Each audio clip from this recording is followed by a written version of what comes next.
Railway अपघात म्हणजे जे गेले आता रेल्वे अपघातामध्ये गेले हे दुर्दैव आहे, त्याच्याबद्दल काही प्रश्नच नाही. परंतु रेल्वेमध्ये, मुंबईच्या रेल्वेमध्ये रोजच्या रोज अपघात होत आहेत. असं मला नाही वाटत एकही दिवस असेल की रेल्वेमध्ये अपघात नाही झालाय, कोणाचा हात नाही गेलाय, कोणाचा पाय नाही गेलाय, कोणी गेलेलंच नाहीये, असं एकही दिवस गेलेलं नाहीये. प्रश्न असा आहे की ती रेल्वे चालते कशी, हे जगाला एक आश्चर्यच आहे. खरं तर अनेक वर्ष याच्यावरती अनेकदा मुंबईतल्या लोकांनी हा गोष्ट केंद्र सरकारला सांगितली की त्याच्यासाठी एक वेगळं महामंडळ तुम्ही करा, ते रेल्वे मंडळच वेगळं करा, कळलं का. अजून काही होत नाहीये त्या सगळ्या गोष्टींसाठी. आणि रेल्वे मुळात एक गोष्ट आपण बघितली पाहिजे याच्यातनं की या शहरांचं, सगळ्याच आपल्या शहरांचं काय झालंय. नुसता हा रेल्वे पुरता विषय नाहीये. मी त्या दिवशी माझ्या एका मुलाखतीमध्ये पण मी सांगितलं होतं की हा सगळ्या शहरांचा आपल्या विचका झालेला आहे. एक तर रिडेव्हलपमेंटच्या नावाखाली रस्ते नाहीयेत आणि नुसत्या उंच उंच इमारती उभ्या राहत आहेत या सगळ्या ठिकाणी. आणि रस्ते नसल्यामुळे पार्किंगची व्यवस्था नाही, पार्किंगची व्यवस्था नाही म्हणून ट्रॅफिक अडला जातो. कित्येक, मी तुम्हाला तर पुण्यामध्ये पण अनेक ठिकाणी असेल, मुंबईमध्ये तर अनेक ठिकाणी आहे, अनेक ठिकाणी, ठाण्यामध्ये अनेक ठिकाणी, की जर समजा कुठे आग लागली तर फायर ब्रिगेडचा बंब नाही जाऊ शकत तिकडे आतमध्ये. अशी आपली सगळी शहरांची अवस्था झालेली आहे. कोणी शहराचं प्लॅनिंग म्हणून मागे मी म्हटलं होतं की टाउन प्लॅनिंग नावाची काही गोष्टच नाही आपल्याकडे. मी गेले इतके वर्ष जे मी तुम्हाला सांगतोय की बाहेरून येणारे जे लोंढे आहेत आपल्या सगळ्या शहरांवरती आदळणारे, याच्यातनच ही रेल्वे कोलमडली कशासाठी.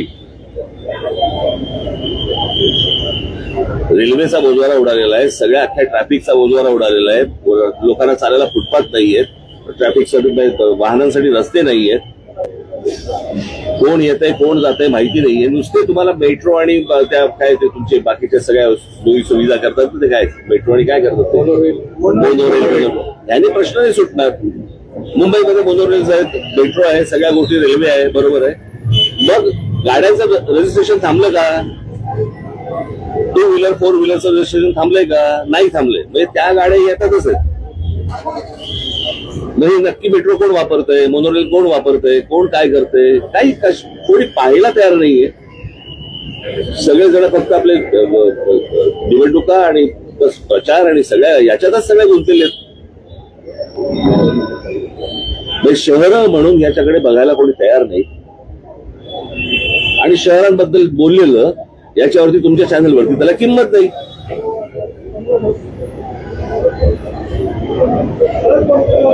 म्हणजे गेले अनेक दिवस जे राज ठाकरे, उद्धव ठाकरे कधी एकत्र येणार ह्याच्या जेवढ्या बातम्या लावल्या तेवढा काळ तुम्ही ह्या जे मृत्यू गेलेले आहेत लोक आता रेल्वेमध्ये तेवढं लावणार आहात का?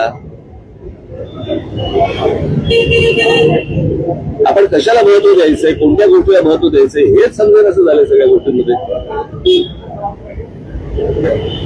जर या शहरांच्या गोष्टी, तुम्ही सगळे शहरामधले पत्रकार आहात, तुम्ही या शहरातल्या गोष्टींकडे जास्त फोकस करा. सरकारचं लक्ष कसं जाईल या गोष्टींकडे याचं तुम्ही ह्याच्यावरती लक्ष दिलं पाहिजे तुम्ही. बाकी सगळ्या गोष्टी फार मामूली आणि इतर सगळ्या किरकोळ गोष्टी आहेत. जे काय राजकारण चाललं, तुला काय वाटतं, तुला काय वाटतं, तुला काय वाटतं. दुर्दैव आहे. मला असं वाटतं केंद्र सरकारने या गोष्टींकडे लक्ष दिलं पाहिजे, तातडीने लक्ष दिलं पाहिजे. की रेल्वेमध्ये त्या प्लॅटफॉर्मवरती रोजची जर समजा तुम्ही गर्दी बघितली तर लोक आतमध्ये कसे शिरतात आणि कसे बाहेर येतात.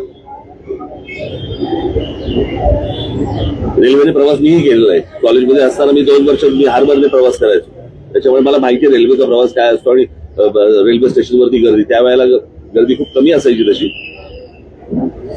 पण ज्या प्रकारचे आपण रेल्वे प्लॅटफॉर्म बघतोय आता, तुम्ही संध्याकाळी तुम्ही मुंबईचा प्लॅटफॉर्म बघून दाखवा, तुम्ही आज शिरून दाखवा मला त्या ट्रेनमध्ये. आणि त्याच्यानंतर ती सगळेजण जे प्रवास करत असतात त्यांच्या चेहऱ्यावरती एक स्मित हास्य असतं किंवा काही बाबा असे काही विलक्षण आहे ते सगळं. बरेचदा प्रवासी तक्रार करतात खूप एक कर्व आहे म्हणजे बरेचदा 2 गाड्या त्यामुळे कर्व असल्यामुळे 2 जेव्हा लोकल क्रॉस करून होते ठीक आहे रस्ते गेली लगतात. हे काय नव्याने हा काऊन निर्माण झालाय हे माहिती आहे ना लोकांचं, कळलं का. रेल्वे मंत्री म्हणून काय करतात, नाही, आता हे सगळं आनंद आहे त्याचा. रेल्वे मंत्र्यांनी राजीनामा द्यावा. राजीनामा कशाला द्यावा? जावं तिकडे, बघावं काय चाललंय ते, सुधारावं. रेल्वेची संख्या वाढत नाही त्यातलं हे सगळं. अहो, तुम्ही एकदा मुंबईच्या रेल्वेमध्ये प्रवास करून बघावं, मग तुम्हाला कळेल मी काय म्हणतो.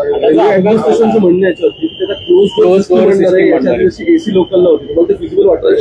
अहो, कसे माणसं राहतील आतमध्ये खूप भरून भरतील.